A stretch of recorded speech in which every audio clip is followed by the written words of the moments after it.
You're listening to Scariff Bay Community Radio, and this is Around the Parishes, the programme where we go all over East Clare every week to find out what's happening in all the different areas. Today, our focus is on Scariff, and I'm delighted to be joined by our correspondent there, Marie McNamara. Marie, you're very welcome. Afternoon, Jim. How are you? Thank you. Very well, thank you. The news in Scariff is that the women have taken up soccer.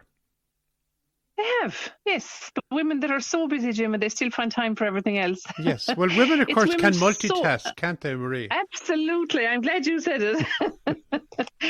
It's the women's social soccer, Jim. It's a fun. It's Orla Thornton, who's a wonderful girl to organise anything. She seems to be taking it on board. I think it started last year. It's soccer, but it's done in a fun, friendly environment. It's more of a social thing and to keep women active, I suppose. So Orla's organising it. It's on every Tuesday night at 8:30. It's pay as you go, so you don't have to sign up to anything. And it's on the fabulous new AstroTurf up there in the rugby club. Oh yes, so, the indoor €5 AstroTurf. For night. Yes, yeah, which we saw there ourselves one evening. It's absolutely beautiful. So any Tuesday evening at 8:30, just rock up. Or if you want to contact Orla, our number is 087 401 2281. Or contact us here on the radio, or any of us, and we can put you in contact with Orla. Or I would say just turn up any Tuesday evening at 8:30. Lovely, absolutely great idea, and hopefully it will go from strength to strength. And it's not competitive, you say. It's not like entering competitions or anything like that. Not at all. She said it's just something different, because not everybody plays camogie, and it's inside, so the weather, it's not weather dependent or anything like that, so it's just a bit of fun and to keep fit. Yeah. And I mean, the rugby club is very, very accessible to everybody. Everybody knows where it is there in Fossabeg, so it's great. It is, and of course the new facility they have there, the new indoor AstroTurf, is absolutely out of this world, absolutely fantastic. It's beautiful. I saw there, we were up at the show on Saturday, and it's the kids' town was in it. It's just absolutely beautiful. And you can hear, I often pass up there in the evenings, and you can hear the screeching and the roaring. There's so many children involved, even their own mini rugby gym has started back as well. It's for all children, boys and girls between the age of 6 and 12. It's on every Friday evening. We sing between 6:30 and 7:30. And the crowds going up there are unbelievable. But you have to wear a gum shield. That's one of the priorities. You have to wear a gum shield, and you have to bring your own water bottle. Okay. So that's every Friday evening. And it's on, I presume, weather permitting, it's on either in the indoor or it's on outside. It depends, I suppose, on what the weather is like and what the pitch is like on the night, or whether there's anything else going on out there. Yes. So again, Mike Madden, the chairman, is the man to contact there. It's 087 622 7736 is his number. So mini rugby, boys and girls aged 6 to 12, every Friday evening between 6:30 and 7:30. I know, and isn't it wonderful to have that, for them as well, particularly through, it's great, through the winter. When rugby and soccer are the games that are played in the winter time. Absolutely, and even if as we've said before, not every child plays hurling, so. Boys and girls, everybody can turn up this, and it's something different. It gives them a taster for really that age, to see is it something that they would like to go forward with, But it's brilliant. It's great. I suppose now they're back to school, Jim. All the after school activities are starting. You see these sort of things, So it's just the start of it now. They're only starting really, I suppose, from next week on. A lot of them. Yes, yeah. But I suppose in the winter, and there are various indoor things going on as well, and all that kind of thing. So hopefully, right around the area, the indoor activities start, the winter things, the various things that people go out to over winter evenings. Yes, exactly. Just to keep us all from sitting on the couch watching the television by the fire for the night. And you see, Jim, it won't cost us anything either, no electricity, so we'll all be sitting in the darkness. So we're as well have to go out and do something, aren't we? We are indeed. And listen, while things are going, while we're in the Fossabeg area, I suppose it would be remiss of us not to mention the return of Scariff Show. Yes, the 76th Scariff show took place last Saturday, and it was a great success. Trish and myself, as you know, broadcast Saturday Chronicle from there last Saturday morning. It was a hive of activity, a lot of different events. There was pigs this year for the first time I've ever seen pigs anyway in Scariff show. Chantal and Mike Dial from Lackaroo Pigs had pigs there. It was like an obstacle course. There were teams of 3 and you had to sort of walk the pigs around the course. It was a bit of fun, but it was most entertaining. And there were most unusual pigs. I've never seen the different colours. They weren't the normal pinky pigs that we've all seen. There was probably a name on them or a breed. I didn't catch that. And they had a few little baby pigs, bonavs down at the bottom as well for children to look at. It was just lovely. And there was Kids Town, which we referred to there before, loads of activities for children. That was in the indoor section in the AstroTurf part of the rugby club, because as we know, the show field, Cravens, the show field and the rugby field, the showgrounds, they're all there together. They're all neighbours really, and they kind of help each other with if an extra field is needed every now and then. So they were all in use last Saturday for Scariff show. A lot of ponies, a lot of jumping going on. Michael Blake, I think, made an appearance there, as we all know, the chef to keep for the Aga Khan, and the trophy hasn't come back, but he says it's on its way. So it was just lovely.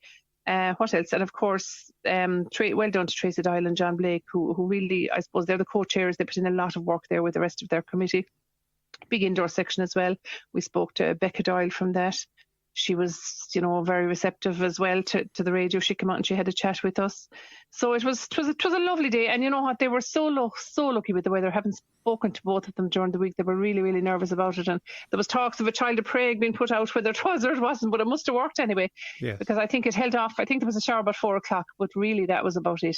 And I suppose they were very, very lucky. There was very little, if any, damage done either to the grounds or to the pitches there. Because absolutely, it's the were ground so dry, I was suppose. Dry enough, yeah, really, really dry. And I mean, you saw yourself that morning when we were doing Saturday Chronicle from there. They had very kindly given us a caravan to be based in, but the fact the weather was so good, we sat outside, and it was just lovely. I mean, that's unheard of really this time of the year, that you could broadcast a show from literally outside. Yes. We sat outside, as and the guests joined us, and it was lovely. Now, it was a lovely day, and we thank Scariff Show for inviting us there as well. And I suppose well done to the committee. As we said, 76 years. It hasn't been.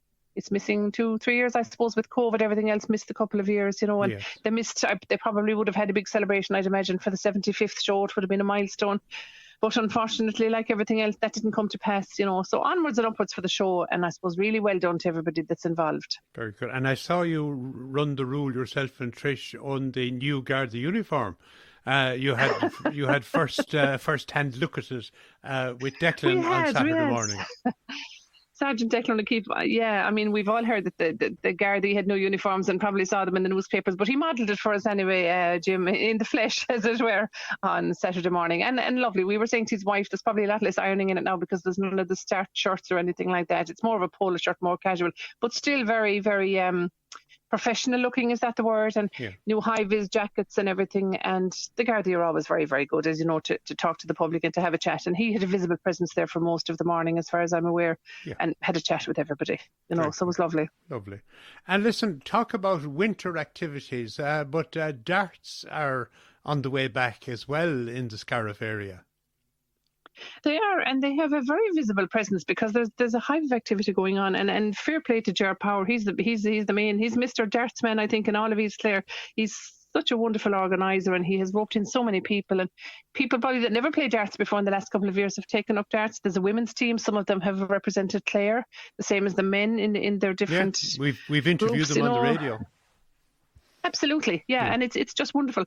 So their summer league is underway at the moment. It's on for every Saturday night in September. It takes place on a Saturday night. It's in Max one Saturday night, and the following night it's in Ryan. So it's every second one, and it's the final. Then it's culminating in the big final, which is going to be on Saturday, the 1st of October in Max, because it's obviously their turn. It's every second week, so that's taking place on the 1st of October. But every Saturday night. Their summer league, I suppose it's the summer is coming to an end as well, so probably their summer league, obviously it's the end of it as well. It's probably just the penultimate match now to have it towards the end to see who's going to come out tops now in the summer league. Yes, and they're really good as well, Jim, to support local or support anything, because they had a wonderful exhibition match there recently. I think it was the 27th of August. William O'Connor, who's a well-known darts player, he's connected to Ger.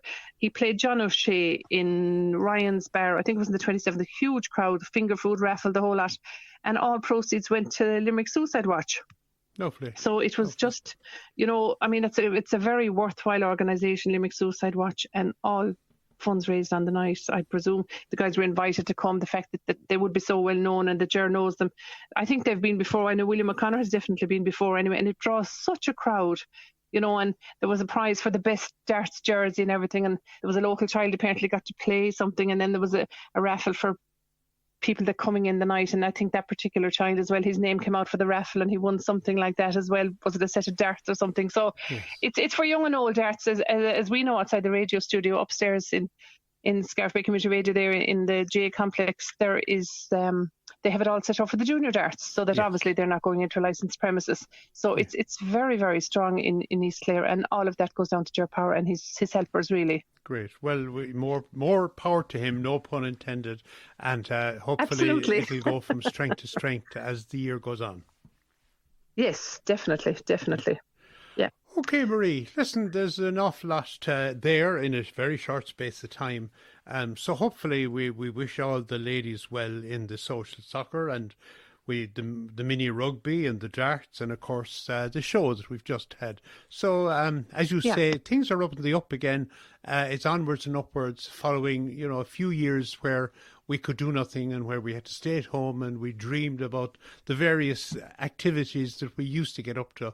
But hopefully we're back in business again. Yeah, it looks like it, and it's great. Everybody is delighted to get out and get involved again, aren't they? They are indeed. Okay, Marie McNamara, our correspondent in Scariff, many thanks for joining us today on the line, and we look forward to talking to you again in the coming weeks. Great. Okay, thanks, Jim. Cheers. Bye.